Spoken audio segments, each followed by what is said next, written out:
Assalamualaikum warahmatullahi wabarakatuh. Perkenalkan, nama saya Lina Saida dari kelas 2A Program Studi Pendidikan Agama Islam.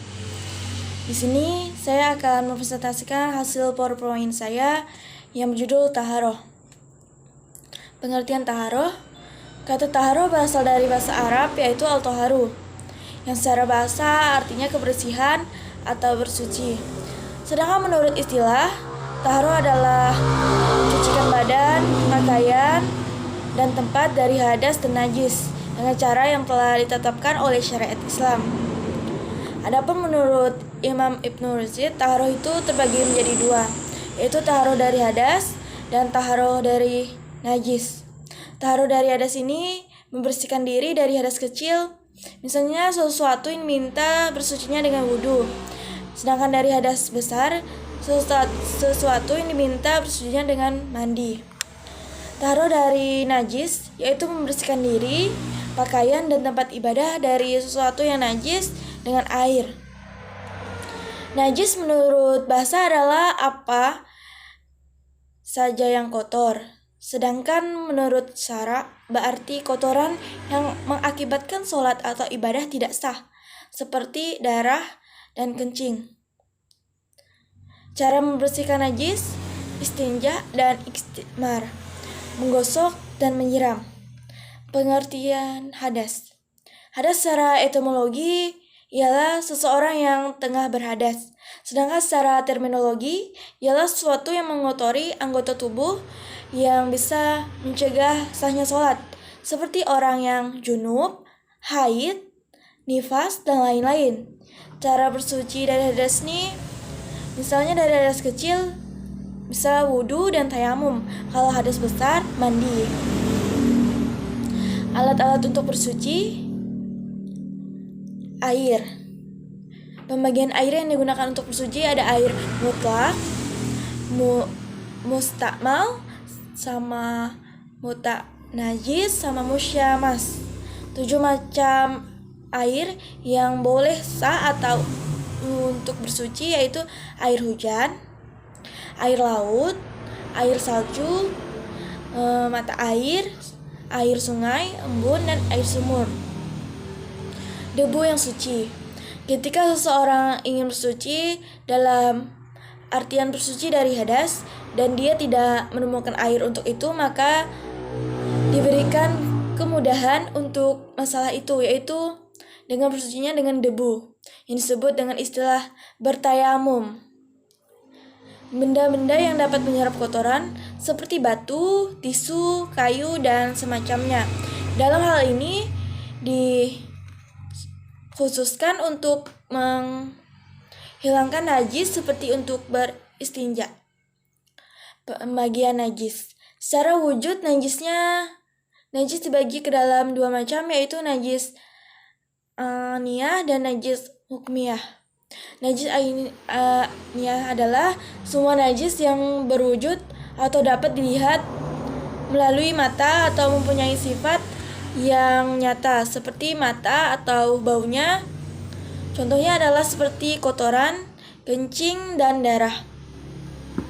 Najis hukmiyah adalah semua najis yang telah kering dan bekasnya sudah tidak ada lagi, serta sudah hilang antara warna dan baunya. Contohnya adalah kencing yang mengenai baju yang kemudian kering sedang bekasnya tidak nampak. Sedangkan secara timbangan berat ringannya najis dibagi ke dalam 3 golongan, yaitu najis mukhalijah adalah najis yang tergolong berat. Najis ini disebut sebagai najis yang berat karena menyucikannya tidak semudah najis yang lain. Yang termasuk ke dalam najis adalah anjing dan babi. Adapun cara menyucikan najis ini adalah dengan disama. Cara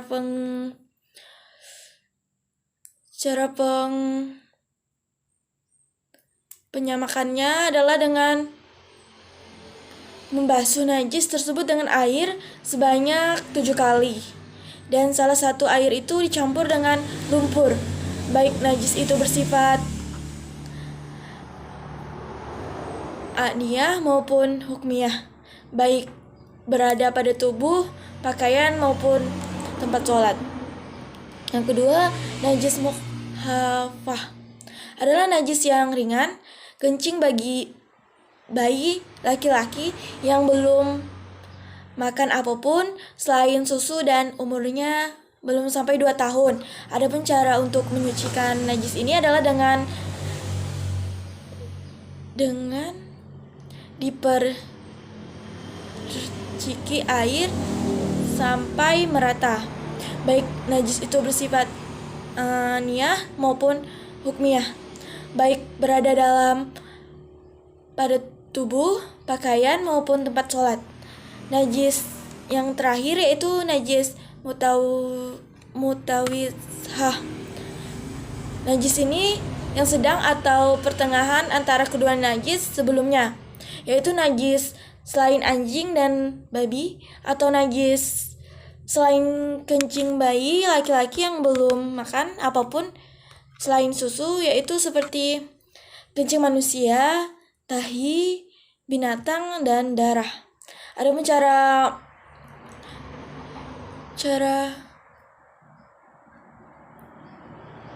mengerjakannya adalah dengan mengalirnya air sehingga dapat menghilangkan bekasnya dan hilang pula sifat-sifatnya, seperti warna, rasa maupun baunya, yang baik najis itu bersifat aniyah maupun hukmiyah, baik berada pada tubuh, pakaian ataupun tempat sholat. Najis yang harus disucikan: bagian tubuh yang dipotong saat masih hidup, bagian tubuh ternak yang dipotong saat masih hidup, darah binatang, daging bangkai, wadi, maci, kencing dan kotoran binatang, air liur dan keringat anjing, darah nifas, darah haid, kotoran manusia, kencing manusia, babi.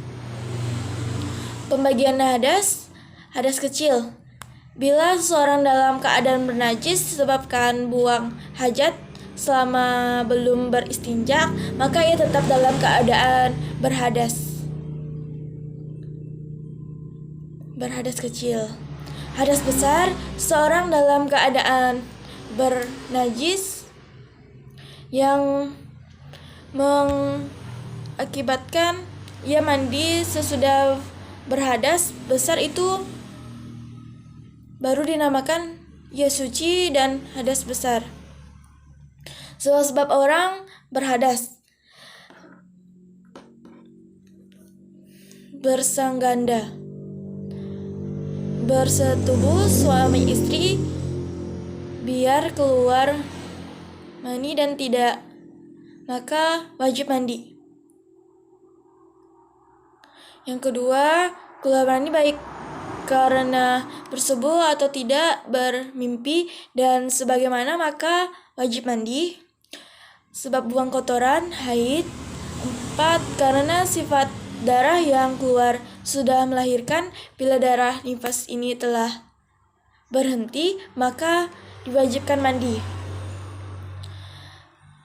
Kemudian istinja. Menurut bahasa adalah 2 perbuatan yang dilakukan untuk menghilangkan najis, yaitu tahi.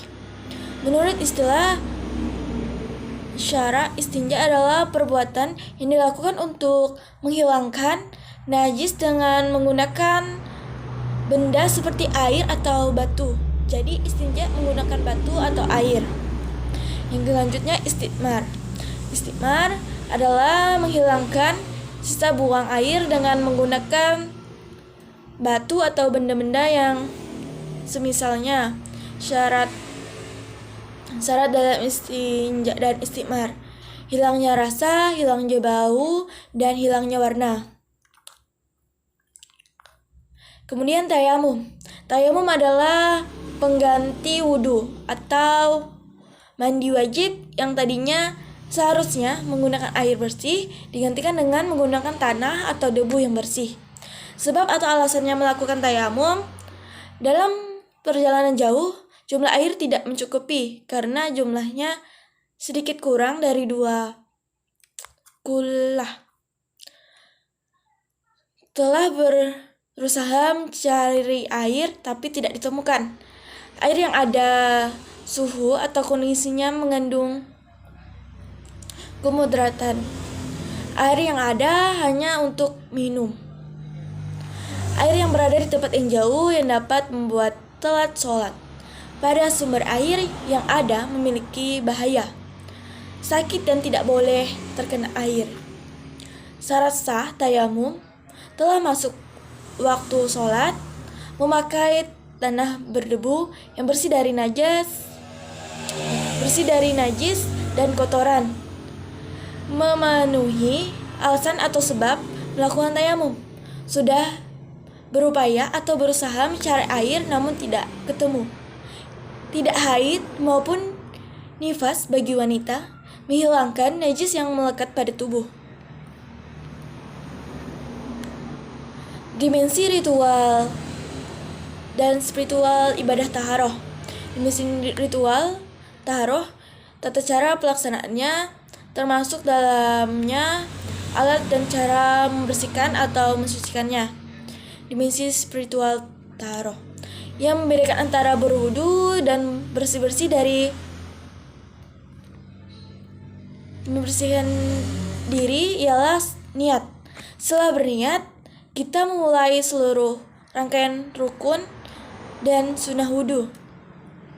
Adapun dalil-dalil tentang taharoh yang terdapat dalam Quran surah Al-Baqarah, sesungguhnya Allah menyukai orang-orang yang bertaubat dan menyucikannya. Kemudian hadis riwayat Muslim, Allah tidak akan menerima sholat yang tidak dengan bersuci. Yang terakhir, etika sholat dan aktualisasi ibadah taharoh dalam kehidupan sehari-hari. Banyak hadis-hadis yang menerangkan keutamaan taharoh yang apabila dilakukan dapat membersihkan dosa dan kesalahan manusia. Oleh karenanya, apabila taharoh atau bersuci selalu diamalkan sebagaimana sunnahnya, maka akan mampu menghadirkan kesucian lahir dan batin. Hukum taharoh bersuci adalah wajib, khususnya bagi orang yang akan melaksanakan sholat. Taharoh secara umum dapat dilakukan dengan 4 cara berikut ini. Membersihkan lahir dari badan, najis, dan kelebihan-kelebihan yang ada dalam badan. Membersihkan anggota badan dari dosa-dosa. Membersihkan hati dari akhlak tercela. Membersihkan hati dari selain Allah. Baiklah, sekian presentasi dari saya ucapkan terima kasih.